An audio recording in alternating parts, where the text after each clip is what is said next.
Yo, j'espère que vous allez bien, on se retrouve aujourd'hui pour une nouvelle vidéo de quoi, qu'est-ce qu'il y a? Oui, c'est un head spinner. Ah bah oui, bah moi on me l'a dit, en 2017 pour réussir sur YouTube, faut mettre des hand spinners, sinon ça marche pas. Mais gros, t'as cru que la YouTube monnaie ça tombait du ciel ou quoi? Mais non putain. Tiens voilà, ça marche plus là. Tu l'as cassé. C'est ta faute.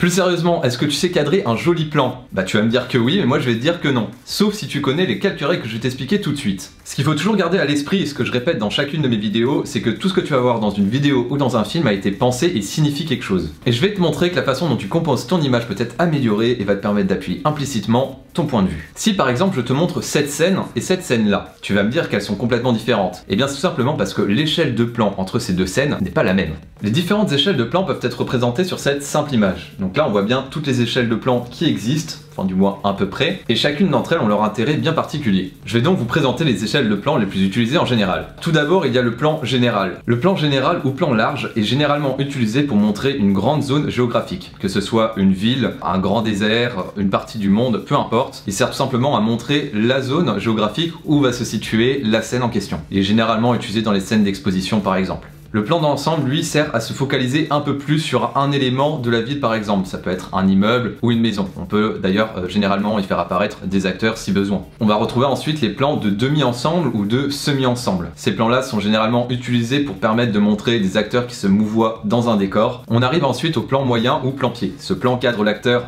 des pieds jusqu'en haut de la tête. On le voit donc tout en entier. C'est pour ça qu'on appelle ça un plan pied. Oui, parfois on se fait pas chier dans le cinéma. C'est vrai que...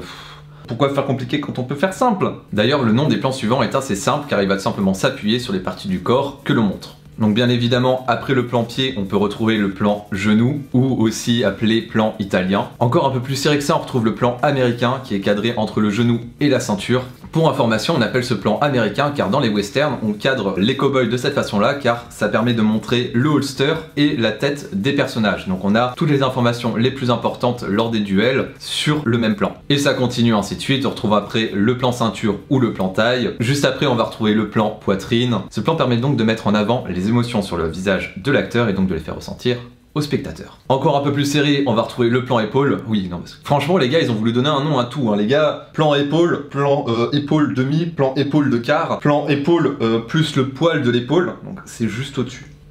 Je rigole, ça n'existe pas, hein, c'est de l'humour. Ensuite, on passe au plan de tête, qui ne s'appelle pas plan tête, hein, on appelle ça un gros plan du coup. Plus serré encore, parce que oui, on peut aller encore plus serré, on va retrouver le très gros plan qui du coup peut montrer une zone ou une partie du visage. Et ensuite, encore plus serré que ça, parce que oui, on peut faire encore plus serré que ça, le plan insert. Par exemple, un plan insert d'un œil, c'est quoi?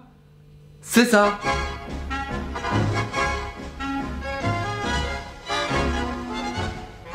Voilà, c'est un plan insert, c'est...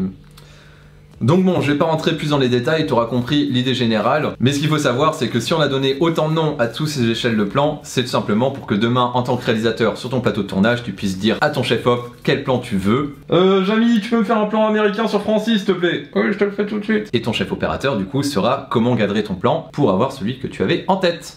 Voilà, maintenant que tu sais cadrer ton plan avec l'échelle de plan appropriée, je vais te donner une petite astuce qui est autant utilisée en vidéo qu'en photographie et qui va te permettre d'améliorer ton cadrage. Et cette règle très importante se nomme la règle des tiers. Et elle va consister à diviser ton image là, par deux lignes verticales et deux lignes horizontales. Ces lignes servent tout simplement de repères afin de positionner ton décor, tes objets ou tes personnages afin de les mettre en valeur. Et c'est pourquoi on appelle ces lignes de force. Je vais vous donner un exemple très simple et vous l'avez sous vos yeux depuis le début de cette vidéo. Si par exemple je me mets exactement en face de l'image. Là, vous avez un plan qui n'est pas très bien cadré. Mais si je me désaxe très légèrement sur la gauche, je me retrouve désormais sur une ligne de force et ça me met donc en valeur. À ton avis, poto, si je me mets là, c'est qu'il y a une raison. Sinon, je me mettrais là. Voilà. C'est chelou, les enfants, on dirait qu'ils sont défoncés au LSD en permanence en fait.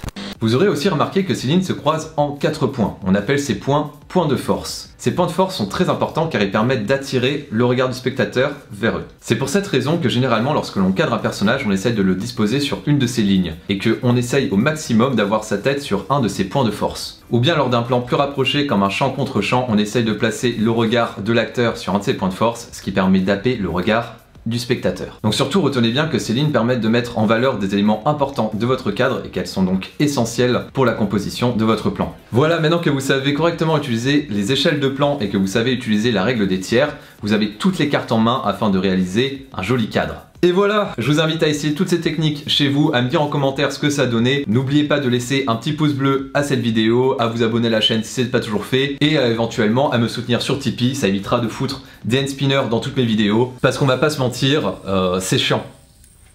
Sur ce, merci à vous Internet d'avoir regardé cette vidéo, que la création soit avec vous, ciao.